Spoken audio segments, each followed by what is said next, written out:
kata orang dalam hidup ini tidak pasti.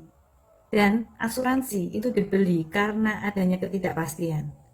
Namun faktanya, banyak orang yang tidak punya asuransi. Banyak orang yang merasa tidak perlu untuk punya asuransi. Ada juga yang merasakan beli asuransi itu rugi. Atau mungkin dari orang tua dan kakeknya mengatakan, jangan beli asuransi. Nah, padahal mungkin ada pertanyaan yang bisa kita cerna.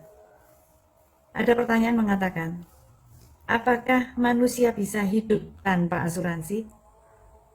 Jawabnya bisa. Namun satu lagi, apakah manusia bisa hidup tanpa income? Ini tentunya tidak bisa. Nah, disinilah saya akan menjelaskan sedikit gambaran apakah kita ini perlu punya asuransi. Saya gambarkan berikut ini. Ada sebuah pertanyaan. Apakah manusia bisa hidup tanpa asuransi? Jawabnya bisa. Namun berikutnya, apakah manusia bisa hidup tanpa income? Tentunya tidak bisa. Nah, disinilah mungkin kita bisa menjawab betapa pentingnya asuransi. Namun untuk lebih jelasnya, saya berikan 4 pertanyaan penting juga. Yang pertama adalah, apakah income Anda penting? Seberapa penting? Dan bila suatu saat income Anda tidak ada, apa pengaruhnya? Dan suatu saat kalau benar-benar terjadi, income Anda tidak ada, apa solusi yang sudah Anda siapkan? Disinilah mungkin untuk bisa mempertimbangkan bahwa kita perlu asuransi. Namun berapa uang pertanggungan ideal yang harusnya kita miliki?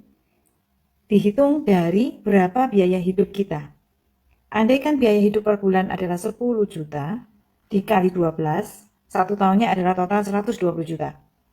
Apabila bunga deposito 5%, maka cara menghitung uang pertanggungan yang ideal adalah 120 juta dibagi 5%. Jawabnya 2,4 M. Kenapa harus 2,4 M?